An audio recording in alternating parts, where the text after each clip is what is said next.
Hi, I'm Sean, Hi, I'm Kathy. and recently we celebrated our 24th anniversary together, which is a great milestone, and we were able to visit and talk about God's goodness and His faithfulness to us as a couple and to our family. And we realized, God has put marriages and families in our hearts. He really has. To see couples really know God's plan for their lives and built up and strengthened and supported and really thrive together. And we were invited a few years ago to a couples Bible study called Crazy Love by Francis Chan. And one of the things was in this particular Bible study was there were other couples from other churches. And it was such a great dynamic. And if you know anything about Chan, he's a modern day discipler. He's very practical and relatable. And by the end of the study, we had really moved out beyond our bubble and saw God move in us and through us in so many ways. It was so fruitful and so life-giving. So now Francis and his wife Lisa Chan have started a new couples Bible study called You and Me Forever. And this study is one I really think God will open up things to you personally, but also reveal things to you as a couple as far as His destiny plans and purposes. And with a study like this, we thought, why not go citywide? Why not go community? Why not go to a community center like the Benny Keith Community Room? And so we want to invite you to join us. There's going to be videos, there's going to be discussion, there'll be prayer together, and just expect God to show you more as we come together in unity. If you feel like you've got it all together and everything's great with you, that's wonderful, but just know that there's people you're going to come in contact with every day, your workplace, the soccer field, band practice, whatever your busy life entails. It's good to get tools in your tool belt to be able to reach out to those who are hurting in our community. So come for that reason as well, or bring them with you if you already know somebody. At this point in time, we'd like to just say, enjoy a little clip of Francis and Lisa Chan and how they came up with the idea of this book and their journey to the writing of You and Me Forever. So our 20th was approaching, and we knew we needed to do something to celebrate. Start thinking, okay, what can I do that just tops everything? So I started thinking about different vacations we've had. There's Hawaii, maybe we try something new like Fiji or whatever. And then I thought, man, the greatest times we've had in life have been those times when we actually serve somewhere together. And so we said, why not do that for our 20th and go somewhere crazy, and let's go to East Africa. It's our honeymoon. What's up? Yeah, what's up? This ministry that we've been supporting, our friends Pat and Sue, I'd like to see it.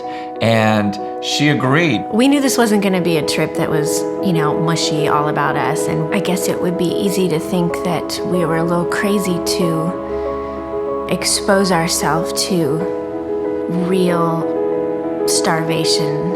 It's weird, being in the States, sometimes you can lose some of your heart for these things. They become distant. I mean, we had the opportunity to actually feed some of these kids who were about to die. I mean, literally days away from death.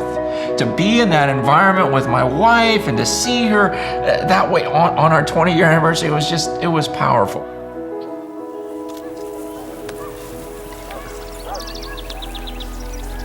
All the girls that you see behind me, there's more than 500. Each of them will have to leave tonight, this party, and have to go back to the red light district and work in commercial sex. Hands down, grossest place I've ever been was the red light district in East Africa. Just seeing these women who, gosh, they just look so sad. Literal thousands of them. And they're in these rooms that are barely big enough for a bed. And they're just lined up side by side in these shacks. And guys will come in and sleep with them for $1 each. And and they had their kids. A lot of them had their kids under their bed while all this is going on. But then I saw these pictures in Pat's office. There are these pictures of him walking some of these girls down the aisle on their wedding day. And that was just so beautiful. And I'll admit, I just felt like a jealousy, because what cooler thing could you do while you're on the earth? Like to think that you helped a girl out of that misery, like that hopelessness, and you introduced her to Jesus, you helped her get a job, you helped her, realize what she was created for, and then she falls in love with a guy, and he actually treats her like a woman, and now they're gonna get married, and she looks at you and says, well, you are the one, you've been my dad, you've been the dad to me, will you walk me up the aisle? And to have the honor of handing this woman over after seeing her life change, and then give her over to a man who's actually gonna treat her with respect and take care of her and cherish her. I just thought, I'm so jealous. In the brothels, we saw the ugliness and the hopelessness and the despair, but we were able to see what the gospel can do, that there can be fruit and change, and there's girls that can be taken from this place of slavery into a place of freedom. I asked Pat, I go, okay, how much does it cost for a medical clinic so we could just set up camp and care for these kids? And he had plans. They had been talking about a village where he could rescue about 1,000 of these gals at a time. And I'm like, how much is that gonna cost? He goes, about $5 million. And my mind's just spinning, and I'm talking to Lisa, like, we gotta do something, we gotta devote our lives to these types of things. And I go, this book we've been writing, we were just gonna give it away to everyone for free, and then we thought, no, some people can afford it.